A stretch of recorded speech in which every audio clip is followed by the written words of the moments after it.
Deus é um campo informacional. Deus não é isso ao pé da letra. E eu vou mostrar por que as discussões entre ateus e religiosos são completamente inúteis. Quando se diz que Deus é um campo, não se está falando de um personagem sentado em algum lugar do cosmos. A linguagem religiosa tradicional frequentemente mostra um homem num trono.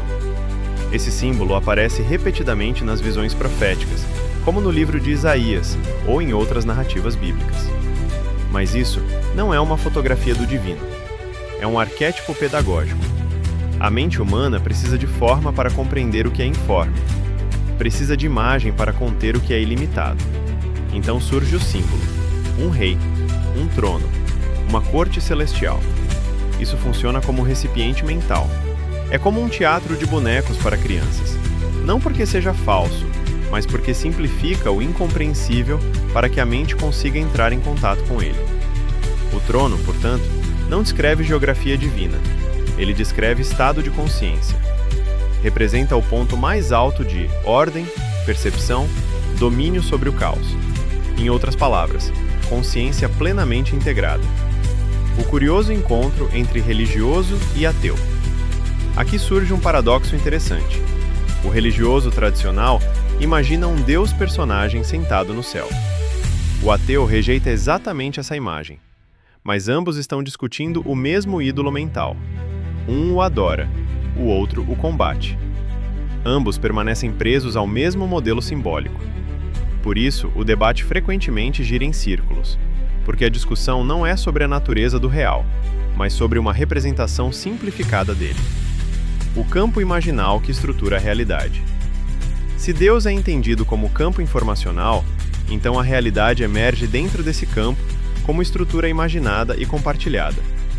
A palavra imaginal aqui não significa fantasia. Significa o domínio onde ideias ganham forma antes de se tornarem matéria ou evento. Toda a sociedade vive dentro de narrativas, valores, crenças, visões de mundo.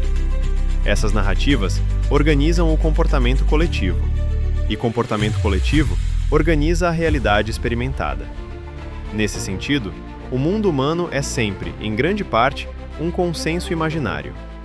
Deus como um educado cavalheiro. Dentro dessa dinâmica, aparece um princípio curioso. O campo não invade, ele responde. Ele não se impõe violentamente à consciência humana. Age mais como um gentleman cósmico. Ele não entra onde não é convidado. Isso ecoa o princípio espiritual antigo de que a consciência humana possui capacidade de consentimento. Ou seja, a realidade que se manifesta depende também do que o humano aceita, acredita, sustenta internamente. A arquitetura da exclusão. Quando sistemas culturais estruturam narrativas que excluem Deus da equação, algo interessante acontece.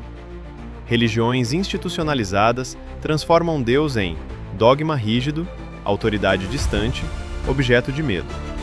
Enquanto o ateísmo militante transforma Deus em superstição, erro intelectual, mito descartável. Nos dois casos, o resultado prático pode ser o mesmo. Deus fica fora da equação viva da consciência humana.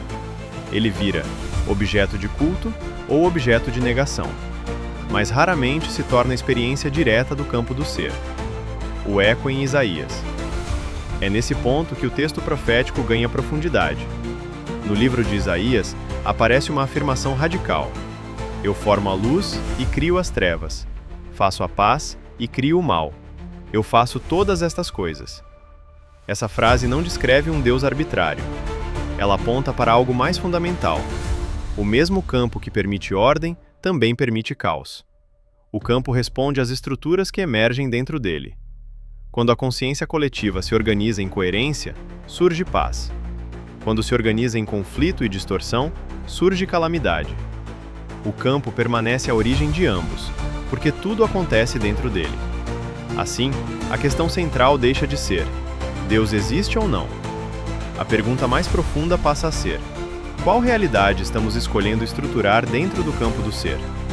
Porque se o campo responde à consciência que nele se move, então a frase profética permanece como advertência e revelação. Eu crio a luz e as trevas, faço a paz e crio o mal. Eu, a origem, Jeová, faço todas estas coisas. Isaías 45, 7.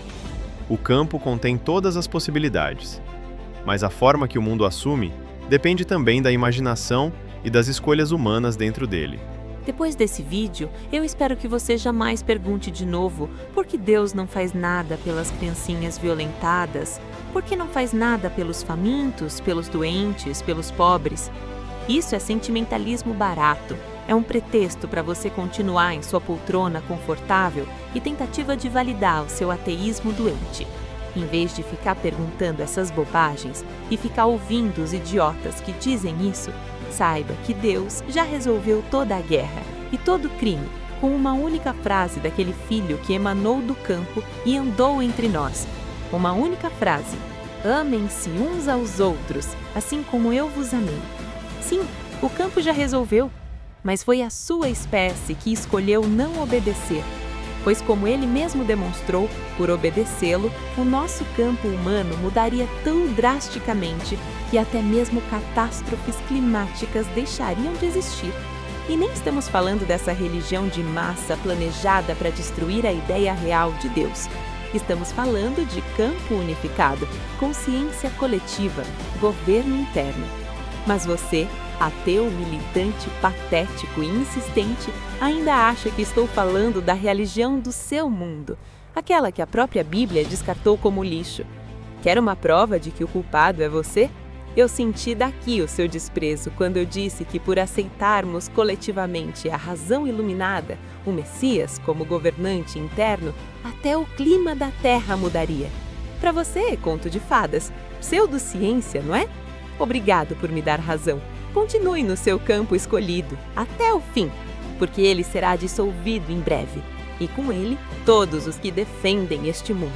E o Filho de Deus já está presente como campo vibracional.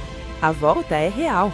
Temos provas bíblicas e históricas de que Jesus já voltou como campo vibracional. Há duas fases, e a primeira está sendo concluída agora. É a parousia, ou presença. A segunda fase, você mesmo poderá descobrir o que ela vai significar para o mundo. Um evento meta-histórico, uma força desconhecida da natureza, uma forma de vida jamais nomeada pelos modelos científicos. Visite e saiba mais. ocristocampo.com